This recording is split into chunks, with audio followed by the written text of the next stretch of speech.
देश के तीसरे नंबर की सबसे बड़ी पार्टी बिहार में एक भी प्रत्याशी नहीं उतारने वाली पार्टी आज चर्चा की विषय बनी हुई है। जी हाँ, हम बात कर रहे हैं समाजवादी पार्टी अखिलेश यादव की, जिन्होंने बिहार चुनाव में अपना एक भी प्रत्याशी नहीं उतारे हैं। लेकिन अखिलेश यादव ने 243 सीटों पे प्रचार करने का फैसला किया है और अखिलेश यादव की पहली जनसभा ने, उनके तूफानी भाषण ने पूरे देश में कोहराम मचा रखा।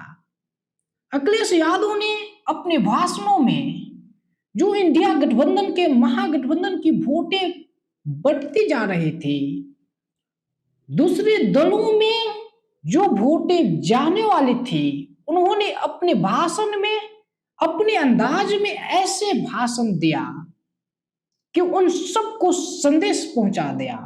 अखिलेश यादव ने अपने भाषणों में कहा कि बीजेपी की कई टीमें काम कर रही है, ए टीम भी, बी टीम भी और सी टीम भी काम कर रही है, और प्रशांत किशोर पे एक निशाना साधते हुए उन्होंने कहा बीजेपी की एक पीकेपी टीम भी काम कर रही है।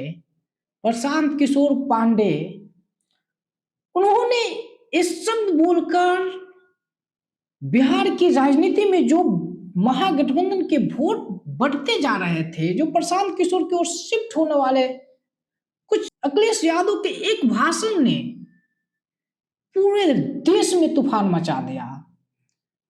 आज के डेट में अखिलेश यादव इतनी समझ रखने वाले नेता बहुत कम है। जो देश के तीसरे नंबर की सबसे बड़ी पार्टी हो और एक राज्य में चुनाव ना लड़े, एक राज्य में एक भी प्रत्याशी ना लड़ाए, ये बहुत कम लोगों में अपने पार्टी का विस्तार करना ना चाहता हो। लेकिन अखिलेश यादव को ये पता है कि समान विचारधारा के लोगों के साथ, समान विचारधारा वाली पार्टियां अगर एक साथ टकराती है तो नुकसान होती है। आप इस वीडियो आगे अखिलेश यादव की वीडियो देखिए और कमेंट करके बताइए आपको कैसा लगा। अगर हमारी बहन की शादी हो, बेटी की शादी हो, परिवार में किसी सदस्य की शादी हो, तो बताओ क्या हम छोटी से छोटी चीज भी क्या शादी में दे पाएंगे उसको? कौन जिम्मेदार है इसके लिए? तो जब बीजेपी जिम्मेदार है तो आप लोग सावधान रहोगे कि नहीं रहोगे?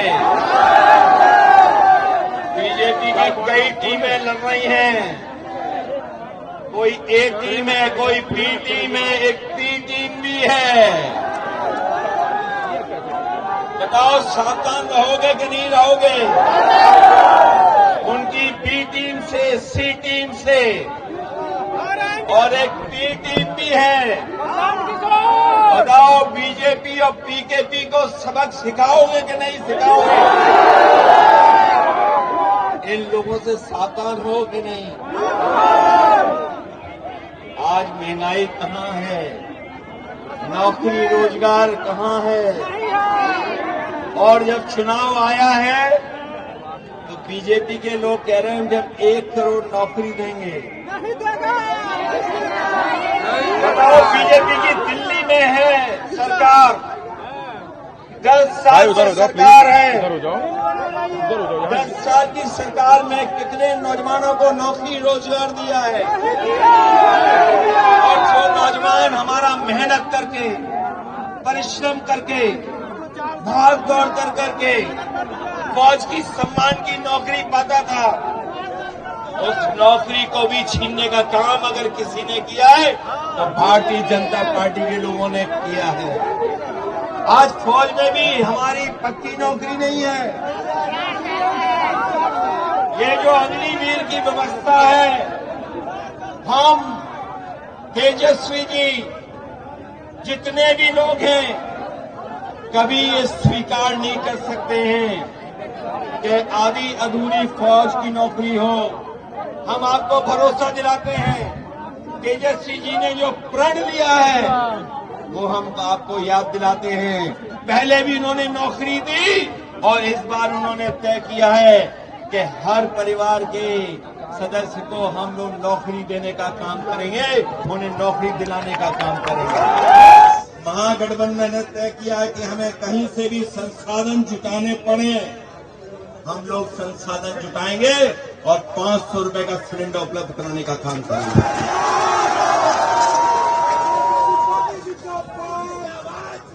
इसलिए मदद करो आप भोला यादव जी की, बताओ मदद करोगे आप? भोला यादव जी के साथ हम लोग भी खड़े हैं। भोला यादव जी जीतेंगे तो तेजस्वी मुख्यमंत्री बनेंगे। बताओ नए नौजवान को बनाना चाहोगे कि नहीं बनाना चाहोगे?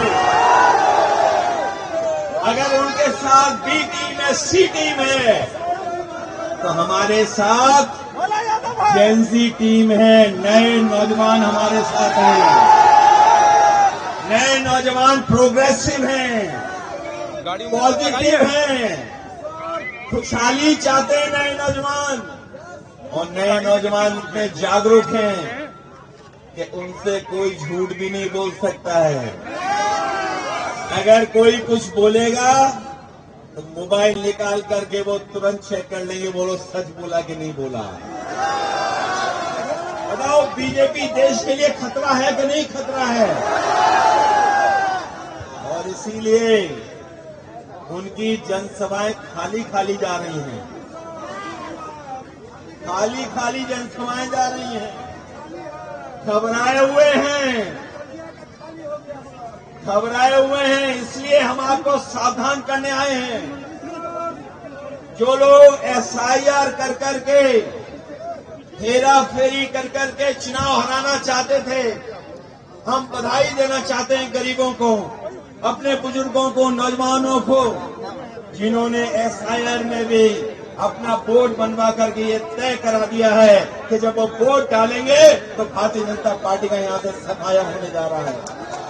और जब तेजस्वी मुख्यमंत्री बनेंगे तो हमारे नौजवानों का पलायन नहीं होगा, नौजवानों को बाहर नहीं जाना पड़ेगा, उनके रोजगार और नौकरी का इंतजाम हम लोग कर करके उनके भविष्य को बनाने का काम हम लोग यहीं पर करेंगे। हम लोगों ने पीडीए का नारा देकर के, पीडीए का नारा देकर के बीजेपी का मुकाबला किया है। यहाँ पे भी आप सब लोग एकजुटता दिखाना, एक साथ होकर के मुकाबला करोगे, मुकाबला एक साथ करोगे मिलकर के। ये तो जोश उत्साह बता रहा है कि इस बार भारतीय जनता पार्टी का यहां से पलायन होने जा रहा है।